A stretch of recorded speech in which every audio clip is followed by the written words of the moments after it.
practices we have are very clear. Around suppliers, which is the biggest area of risk for most multinationals. Any good multinational typically has good practices around their own employees. If you're on payroll, clearly there's a long enough history, clearly there's a big enough compliance issue that's very strong. But in the supply chain, suppliers around the world, we have thousands and thousands of suppliers. For years, we have had a supplier code of conduct that not only focused on quality of goods, but on environmental compliance, health and safety requirements, labor hours, working age, core labor standards. The ILO core labor standards have been part of our practices for a long time. We've also included, however, freedom of association, the responsible bargaining for organizations, and a number of other elements from core human rights. We have over 450 deeply trained auditors that travel around the world auditing suppliers. Last year alone, we conducted over 2,300 supplier audits and assessments, many of them multi-day assessments unannounced on site. We kicked out 150 suppliers for failure to comply. We use a red, yellow, green stoplight approach on the audits, and suppliers have an opportunity to kind of conform, and that includes human rights, labor rights, overtime provisions, health and safety, occupational health, et cetera. In April of this year, we had a nice little opportunity to kind of reconfirm that. Amnesty found no problems with us a couple of years ago when they talked to us, and all sorts of other practices. We get consistently high grades by other audits.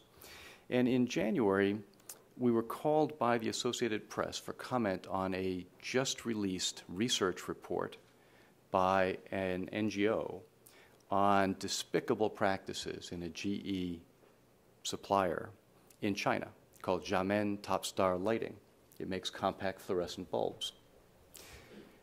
The report, which we'd not seen, alleged egregious violations of overtime.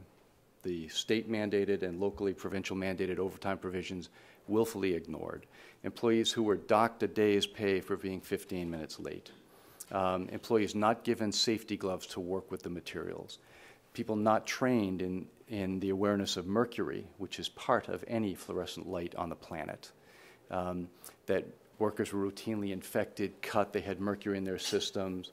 They were abused by supervisors, below minimum wage, number of things like that.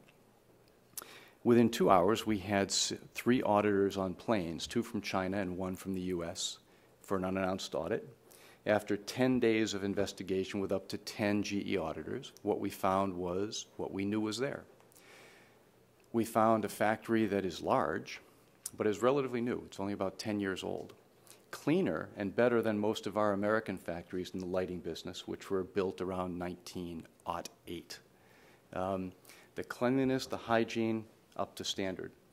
In over 150 random interviews of employees, we found all were aware of their work procedures. They could show us those. They could take us to those.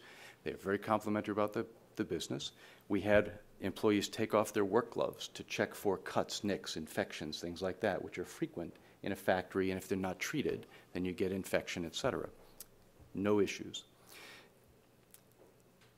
That response for us and that allegation, the AP story is out there, you can probably find it. Minky, I'm sure, has it categorized, and it's probably in your bag here, ready to throw at us.